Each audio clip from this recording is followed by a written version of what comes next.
So the province-wide emergency declaration and stay-at-home order are still in effect, as you know, and Niagara Health continues to deal with an increasing pressure on its ICU capacity. There were a couple of announcements this past week. So on May 2nd, the provincial government announced that due to the stable and reliable increase in vaccine supply this week, the Ontario government will further expand the booking eligibility for COVID-19 vaccination appointments, and that's across the province. So that is positive news. Effective today, then, individuals who are 18 or over as of 2021 and live in one of the 114 designated hotspot communities are eligible to book a COVID-19 vaccine appointment at one of the mass immunization clinics. That's through the provincial online booking system or directly through public health units that use their own booking system. The expansion of eligibility helps support the government's strategy, which is to allocate 50% of vaccine allocations to the hotspots this week and next week.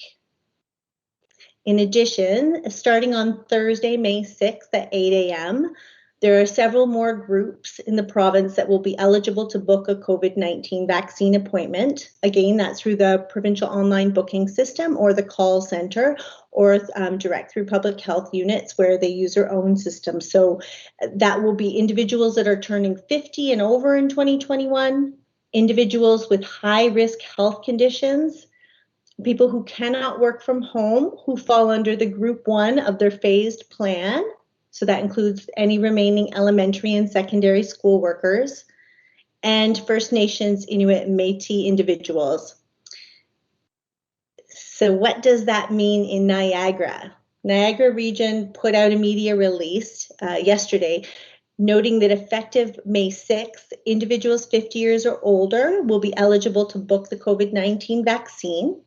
Those 40 and older can book through participating pharmacies. And those 18 or older with the postal code starting with L2G can also book an appointment through the portal or by calling the provincial booking system. So pregnant individuals, as well as those that are identified as high-risk individuals with health conditions, plus essential caregivers, can also book an appointment through that system. As demand for appointments has increased, Niagara Region Public Health Clinic dates have been added, and that includes Fort Erie, Pelham, West Lincoln, Niagara Falls, and Niagara-on-the-Lake. So for us, that means we will have a clinic at the Niagara-on-the-Lake Community Center on May 15th and 16th. So that's the weekend, Saturday and Sunday, May 15th and 16th. In other provincial changes, we have a policy update. So on April 28th, the province introduced legislation that creates a temporary COVID-19 focused provincial sick day program. If that legislation is passed, what that means is that employers will be required to provide workers with up to 3 days of pay, which is up to $200 per day, if missing work because of COVID-19. And that would be retroactive to April 19th and effective until September 25th, 2021. That's the same date as the Canada Recovery Sickness Benefit Program will expire. So WSIB will administer the program, but it will be funded by the province, not by WSIB. Once these, if passed, once it's passed, they're not intended to be stacked on top of employer-provided benefits if those benefits already provide for 3 or more sick days. So it will be done separately from that. Couple of other announcements. So we met about the ambassador program that we'd had last year at Niagara-on-the-Lake in the downtown area. And so we're very grateful to the Shaw Guild and the many volunteers. They're getting ready for this upcoming season, and they're excited to start helping out again with what they're coining the Ambassador 2.0 program, and that will be once restrictions are lifted. So stay tuned for more information about that exciting initiative. It worked very well last year, and we think it'll work very well this year again. May 1st was Doctors' Day, Shine a Light. So the Ontario Medical Association had asked residents to shine a light for all that they do at 9 p.m., and that was to show appreciation for physicians. So on that day, Niagara-on-the-Lake extended our gratitude and appreciation to the more than 600 physicians and practitioners in Niagara by illuminating Town Hall in a blue light. And we thank all of the doctors for all that they do in the front lines during this COVID-19 pandemic. Also on May 1st was First Responders Day. And this year has certainly redefined what it means to be a first responder as they continue to protect the community during very challenging times. So I just want to thank the Niagara-on-the-Lake firefighters and all of the first responders across Niagara for their dedication. A little bit more about the vaccine program. So as you know, the clinics in the smaller municipalities in Niagara are operating on a rotational basis. In addition to the clinics, there are local pharmacies and family doctors who are offering vaccine where the supply permits.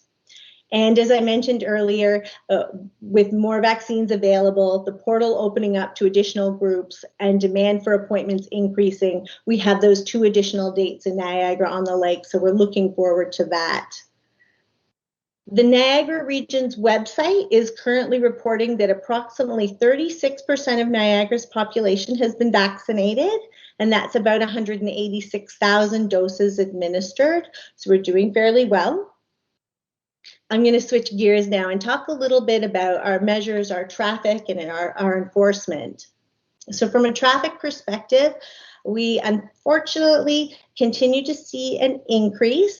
The total of incoming cars this past Saturday and Sunday was 7,948 compared to the weekend prior, which was 7,768. So not a significant increase, but still a 2% increase over last weekend. In terms of our Bell Media campaign, we have extended that another 3 weeks. So the new end date will be May 23rd, 2021. And as the weather continues to warm and we head towards a busier season, the campaign extension just allows us to continue to ensure we are doing our due diligence in taking preventative action and sending important information directly to those who are entering our town. We're doing that by giving them every opportunity to see the messaging and then comply with provincial regulations and public health guidelines, where we're asking people not to travel between regions and towns, but to follow that stay-at-home order. We're also letting people know about our recent measures for compliance, blocking off and closing outdoor amenities such as picnic tables. This digital campaign does help us to relieve some of the pressure off of our Parks Patrol and bylaw enforcement staff, and hopefully is effective in reminding people and bringing awareness to them. So the data for this past week demonstrates that we saw 75,000 devices enter into Niagara-on-the-Lake. 66% were coming from Niagara region, 17% from the GTA, and 7% from Hamilton. And then in Old Town, we saw approximately 35,000 devices entering Old Town, with similar statistics, 66% coming from Niagara region, 21% from the GTA, and 5% from Hamilton.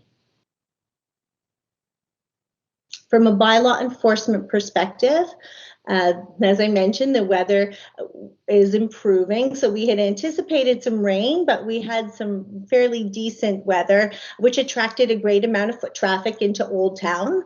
It's evident that as the nicer weather draws closer, parks and downtown areas will be increasingly busy despite the stay-at-home order. We saw 147 parking tickets issued this weekend, surprisingly high given the stay-at-home order.